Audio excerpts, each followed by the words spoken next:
The Best of Our Knowledge explores topics on learning, education, and research. On today's program, how do AI programs like ChatGPT fit into the future of higher education?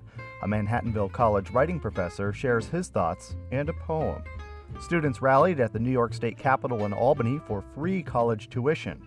And an effort to repatriate Native American artifacts makes slow progress in Connecticut. It's all next on The Best of Our Knowledge.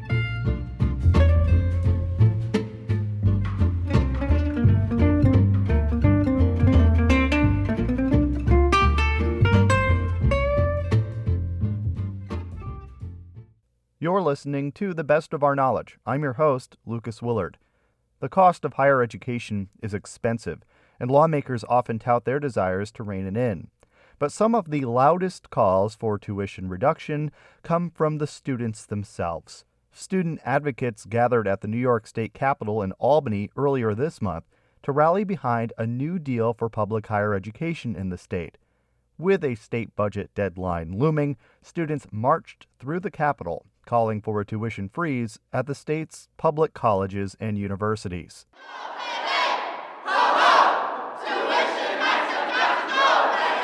Governor Kathy Hochul's 2024 budget proposes big investments for SUNY and CUNY campuses, including $1.5 billion for new capital projects, $270 million in new annual funding for campuses, and a $500 million investment in a matching fund for contributions at SUNY's 4 university centers.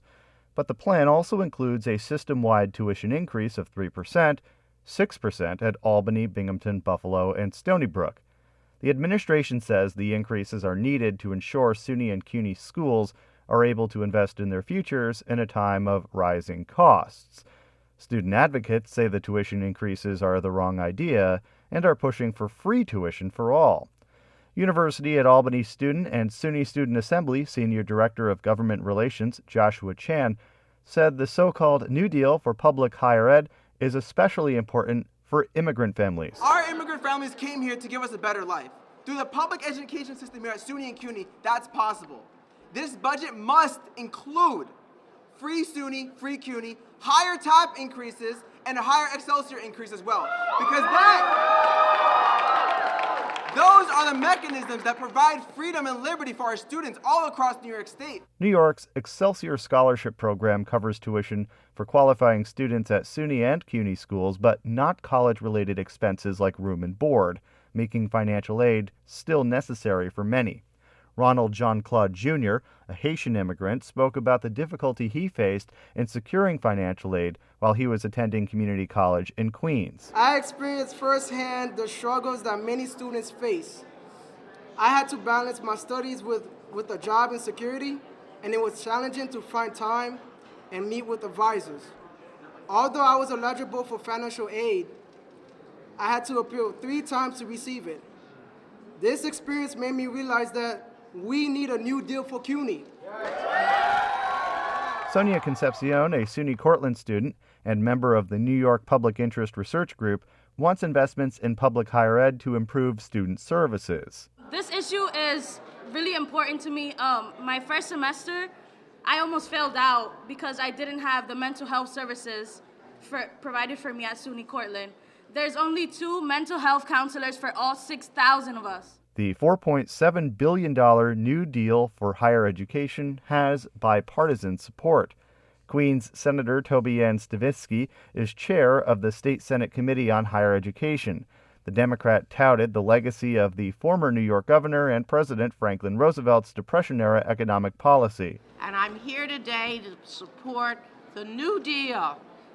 90 years ago, Franklin Roosevelt took office and put people back to work, put money on the table to buy food. That is what we have to remember because the students are overburdened. The full-time faculty is going down. Long Island Assemblymember Doug Smith, the ranking Republican on the Assembly's Education Committee, joined the rally. Smith spoke about the university system's reliance on adjunct instructors, positions that don't pay as much as full-time professors. We have full-time problems in society that require full-time faculty. Yes. Why on earth do have talented teachers that have to cobble together a schedule at 5 different campuses just to get by. New York State lawmakers and Governor Kathy Hochul face a budget deadline of April 1st. You're listening to the best of our knowledge.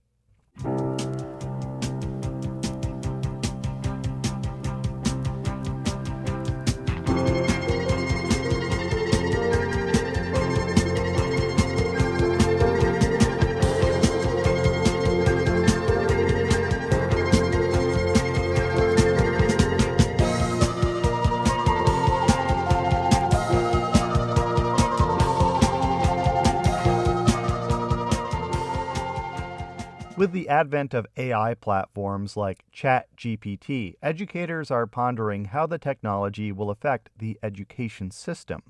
Writer and Manhattanville College English professor Joseph Fasano wrote a poem that went viral on Twitter called "For a Student Who Used AI to Write a Paper."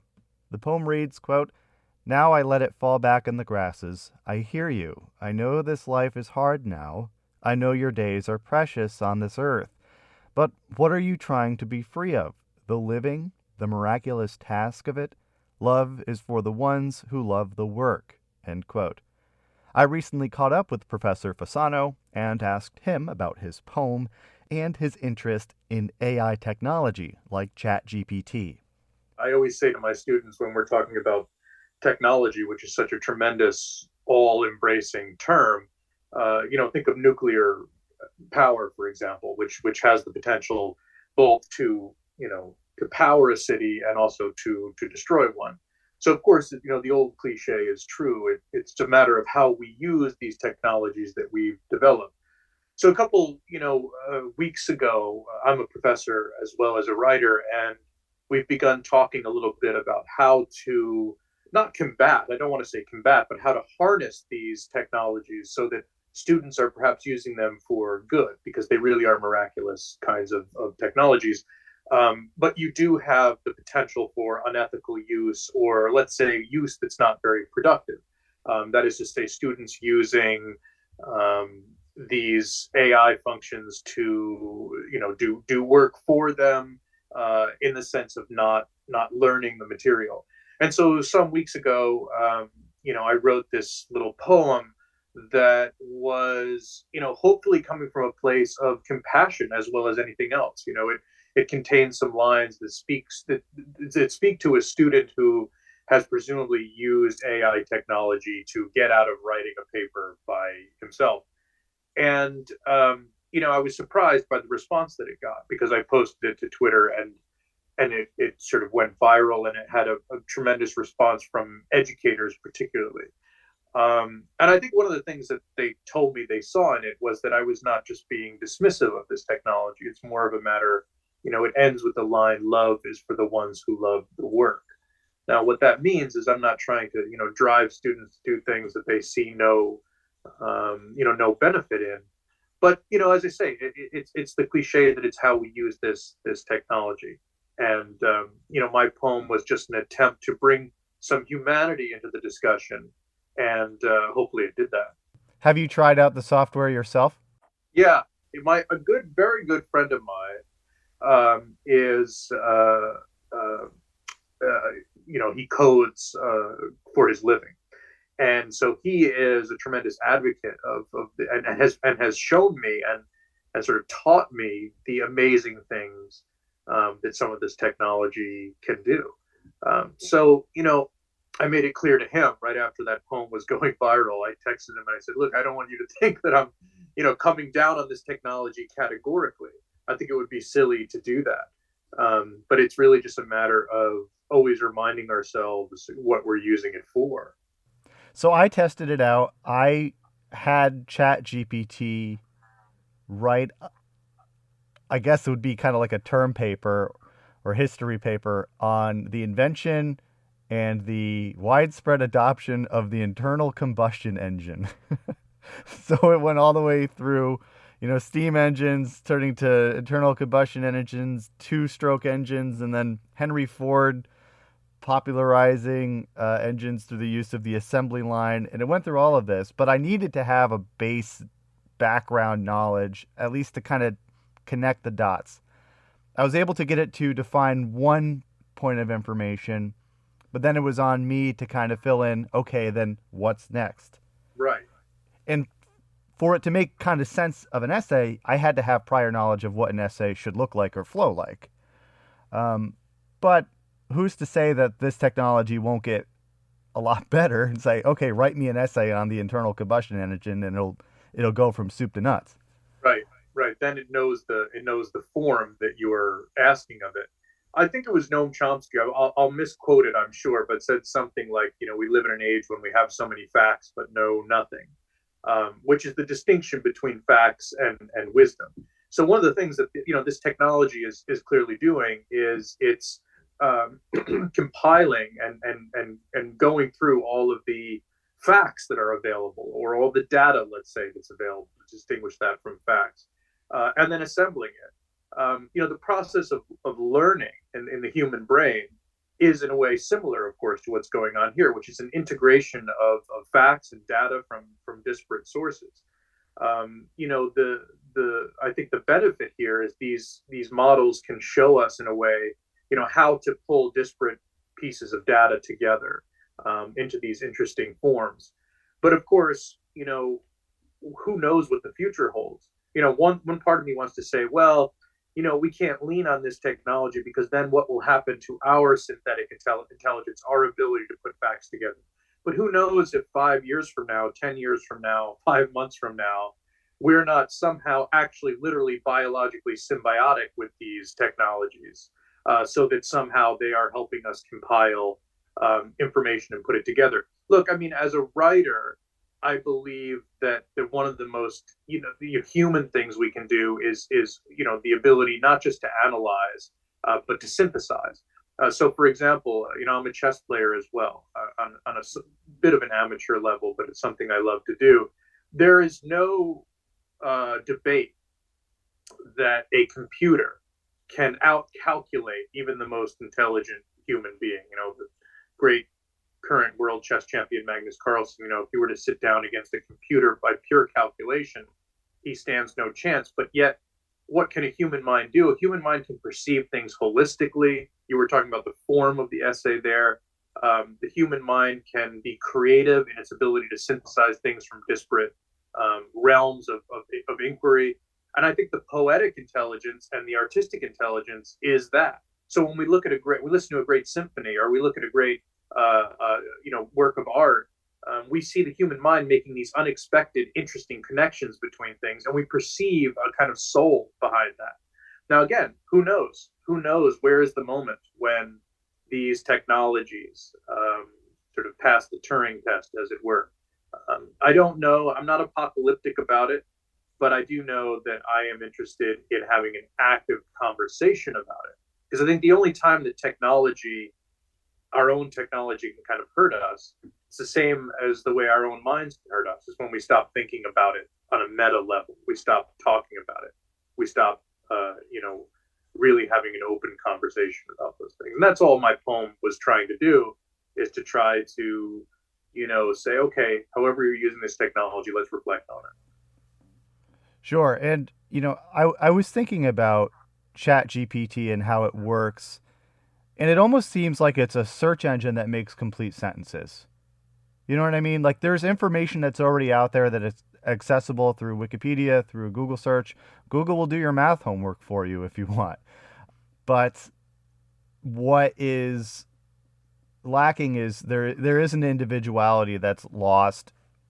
A ChatGPT essay looks like a computer wrote it. I'm sure that if you, as a lecturer or as an instructor, if you receive at this point an essay written by AI, you would be able to tell. Yes, and that was the source of this little piece that I wrote. But I have to say, there was a piece in the New Yorker some time ago, written by Simon Rich, and he was talking about AI. And unless this was just a comedy piece and I missed the tone altogether, it was just sent by a friend of mine, and I read it between classes, as it were. But anyway, the idea is, what if you could say to these technologies, write a poem in the style of X, Y, or Z?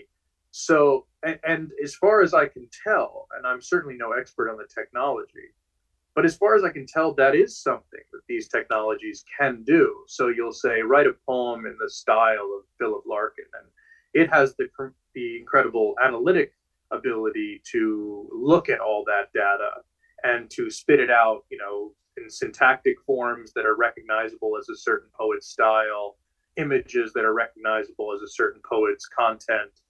And you get these results that are actually sometimes quite moving and very often quite convincing stylistically. So, I don't think that will be any problem at all for these technologies, very quickly, if you're able to say, let's say you're a student doing your homework, and you say you input certain data about your own stylistic habits, and then you were to say, write a paper on the steam engine from, in my voice. So I don't know how I feel when I say that. I feel two things, which I think what human beings always feel. I feel excited and I feel terrified. But that's probably what we feel. That's probably what people felt at the first uses of the printing press, for example. So as I say, I'm certainly somebody who is excited about these technologies. I think they could do really interesting things. Nothing's ever going to replace the human soul, dare we say that word. We just might be symbiotic with other technologies to express that.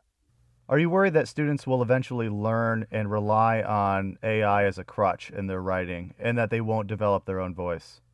I don't think I am worried about that, because I think to be human is to have this desire to express yourself, to have, all these things that we hold sacred. And if we're talking about people finding technologies to find shortcuts to not being fully human, then that's no different than any age. There's always going to be people who are not particularly interested in intellectual pursuits, creative pursuits, artistic pursuits, and they'll just, use whatever methods they have available to them to do that. On the other hand, there will always be human beings who are profoundly interested in creativity and developing new ways to express the human soul, and they'll just use these technologies to do new, exciting things.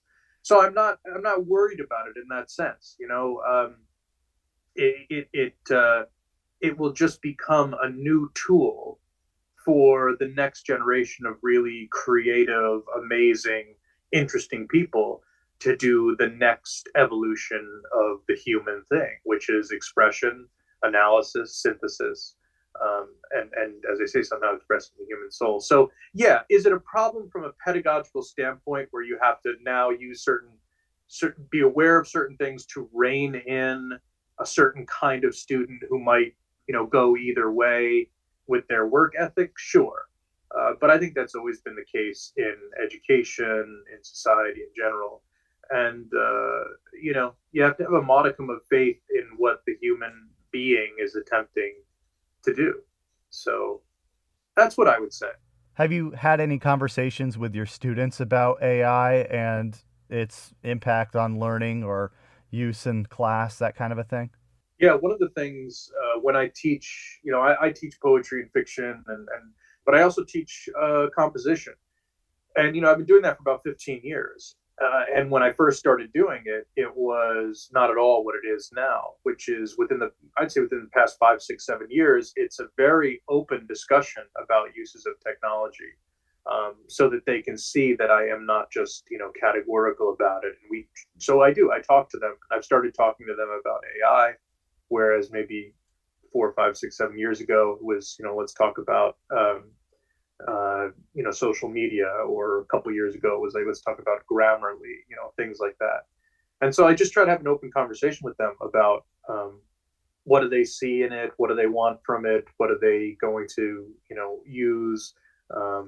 So again, I think communication with each other, and most importantly with ourselves, is very key, right? I mean, if we're not talking to ourselves about how we're using technology, then technology starts to use us. This all reminds me, this discussion, of Richard Brautigan's poem, All Watched Over by Machines of Loving Grace, if you're familiar with it. Yes, and I rarely hear someone bring up Richard Brautigan, so I love that. That's nice. Well, thank you, Joseph, so much for your time. I appreciate it. Anything else? A word of advice, a word of warning? What else is there to say about how you'll be looking at AI and education moving forward? I think in a word for me, it's consciousness. That is to say, to be conscious of what we're doing and how we're doing it. My comparison earlier to atomic energy, for example. There are these things that we develop that very quickly can get out of our hands. That can be either terrifying and apocalyptic or very exciting. And so I think, again, it's just a question of being aware and communicating with each other and ourselves about what we're using technology for so that it doesn't use us. Joseph Fasano is a writer and English professor at Manhattanville College.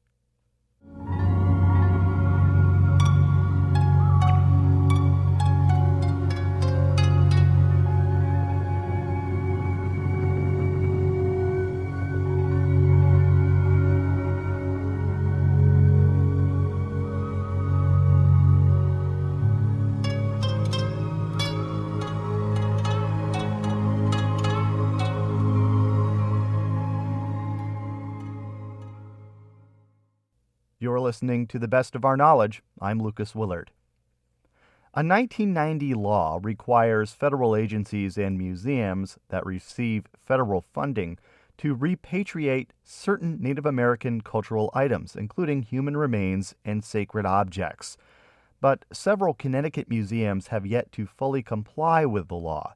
Connecticut Public Radio's Kate Seltzer has the story. The Native American Grave Protection and Repatriation Act, or NAGPRA, has been on the books for more than 30 years. Its goal is to return stolen artifacts and human bones to Native American tribes and their descendants. My name is Hi'ile Julia Kawehipua Kahaupulani Hobart. I'm an assistant professor of Native and Indigenous Studies in the program of Ethnicity, Race, and Migration at Yale University. Hobart, who is Kanaka Maoli, or Indigenous Hawaiian, found herself involved in repatriation efforts just 3 months into her tenure at Yale. The university has made available for return just over half of the human remains in its collection. Today, it has the bones of at least 300 Native Americans.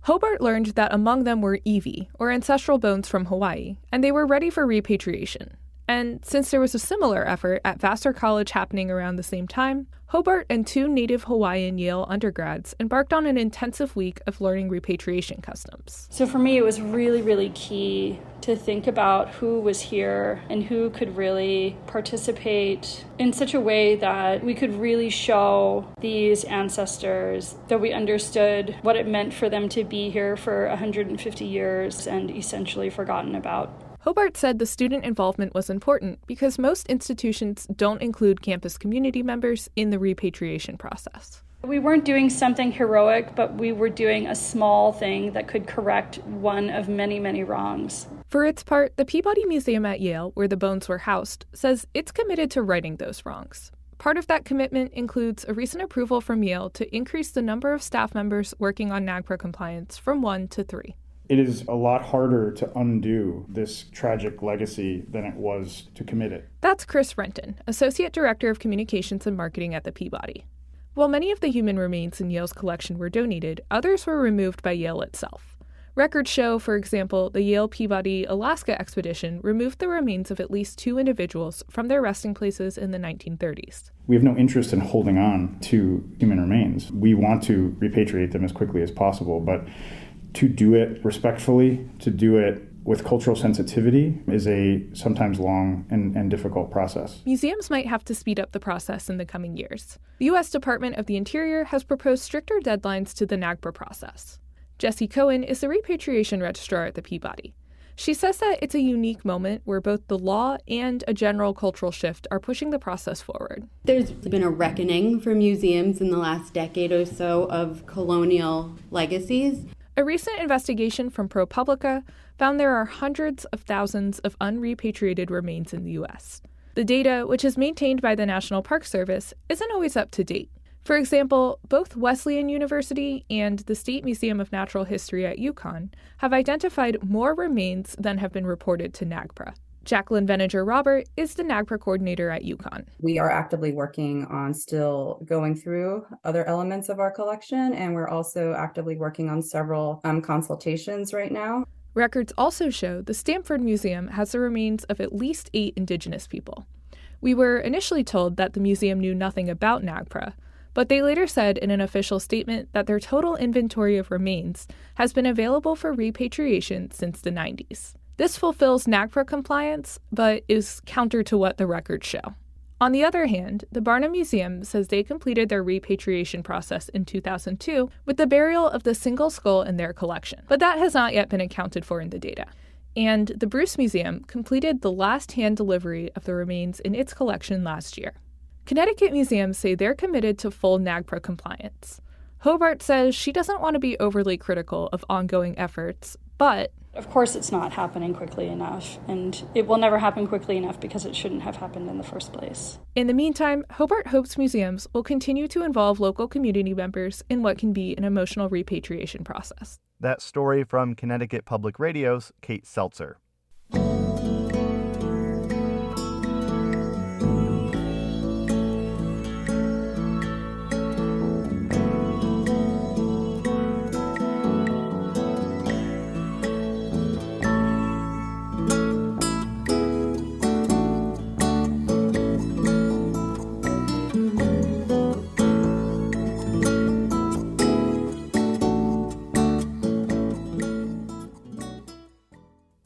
And one last thing before we go. Late winter and early spring mark maple sugaring season in the Northeast.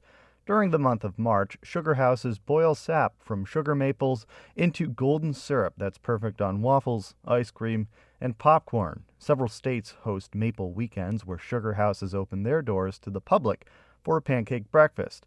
Here's sound from our archive of a sugar boil in the city of Albany. Listen closely to hear the crackling fire, the steam pouring out of a metal boiler, and parents and kids roasting marshmallows.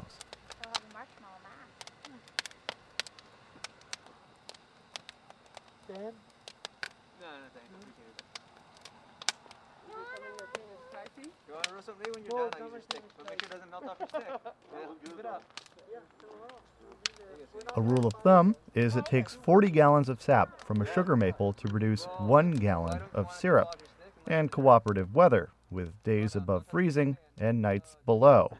You are listening to the best of our knowledge.